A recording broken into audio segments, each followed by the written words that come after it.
नमस्कार मित्रों, बट वृक्ष को देव वृक्ष माना जाता है क्योंकि बट वृक्ष की जड़ में ब्रह्मा जी, तने में भगवान विष्णु जी एवं डालियों व पत्तियों में भगवान शंकर का निवास रहता है। साथ ही माँ सावित्री भी बट वृक्ष में निवास करती है। हमारे धर्मशास्त्रों ने भी वृक्षों की महिमा वो वृक्षारोपण के महत्व को बेहद सुंदर तरीके से समझाया है। गीता में भगवान श्री कृष्ण ने वृक्षों के महत्व को समझाते हुए कहा है, मैं वृक्षों में पीपल हूँ।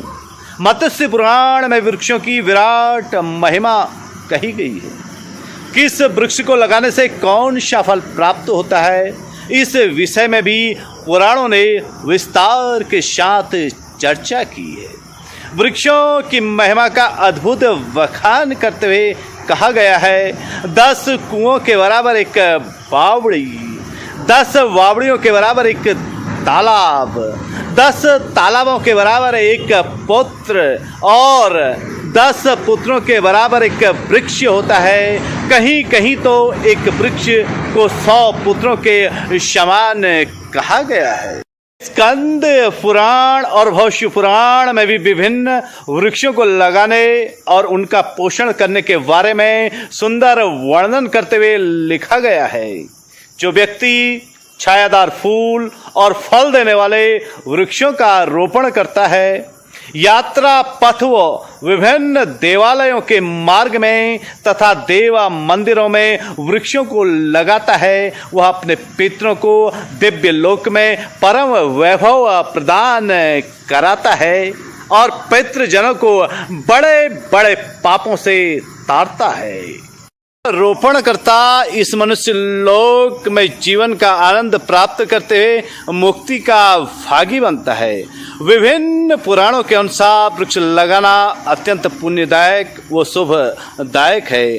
सनातन धर्म में वृक्षों को देव स्वरूप मानकर इनकी पूजा अर्चना की जाती है। हमारे देश के महान ऋषि मुनियों ने विराट वृक्षों के नीचे बैठकर ही आत्मिक शांति व ज्ञान को प्राप्त कर संसार को वृक्षों की महिमा का अलौकिक संदेश दिया। पुराणों में केवल पीपल के वृक्ष और बट वृक्ष का ही गुणगान नहीं किया गया है, बल्कि अनेक वृक्षों को लगाने और पूजा अर्चना से मिलने वाले अमूल्य वरदानों पर भी चर्चा की है। जैसे अशोक का पेड़ लगाने से शोक नहीं होता। माता सीता का वास लंका में अशोक के वृक्ष के नीचे ही था, इसलिए वे शोक रहित थी। इसी भांति पाकड़ का वृक्ष ज्ञान का प्रदाता कहा गया है। वेल्व वृक्ष की महिमा श्री शिव महापुराण में बड़े विस्तार व सुंदर शब्दों से गाई गई है। यह वृक्ष दीर्घ आयु के साथ साथ धन, वैभव, संपत्ति व कीर्ति प्रदान करता है। जामुन का वृक्ष धनाढ्य जीवन प्रदान करता है। तेंदू का वृक्ष कुल वृद्धि में सहायक कहा गया है।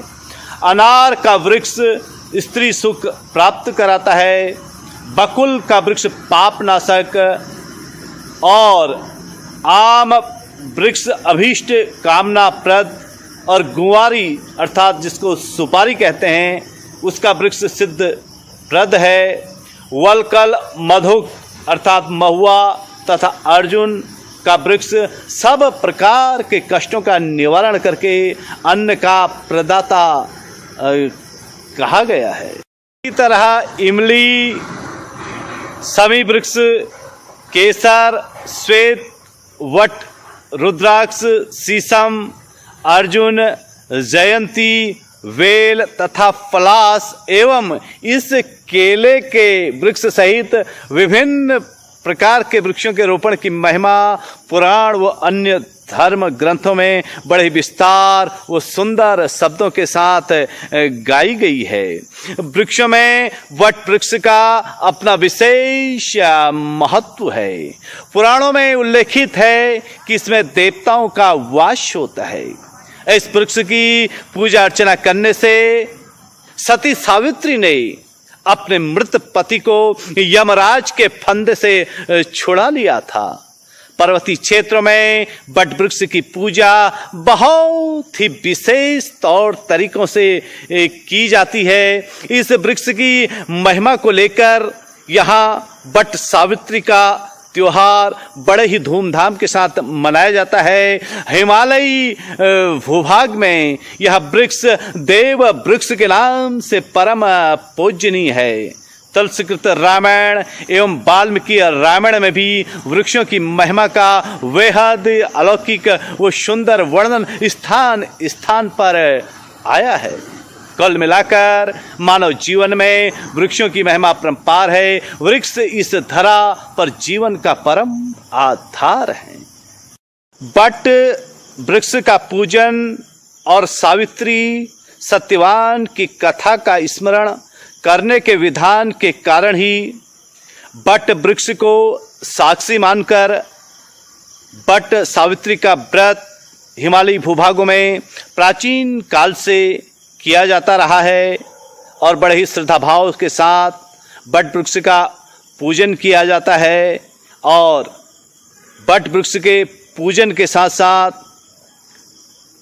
बट वृक्ष से विभिन्न प्रकार की मनौतियां मां से मांगी जाती हैं। बट वृक्ष से जुड़ी सावित्री और सत्यवान की कथा का बड़े ही विस्तार के साथ सुंदर वर्णनों के साथ विभिन्न धर्म ग्रंथों में वर्णन मिलता है, जिसे विस्तार के साथ विभिन्न धर्म ग्रंथों में पढ़ा जा सकता है। बट सावित्री का यह पावन पर्व सभी के लिए मंगलमय हो, सभी को वैभवता प्रदान करने वाला हो, सभी के लिए कल्याणकारी हो। इन्हीं शब्दों के साथ मैं रमाकांत पंत।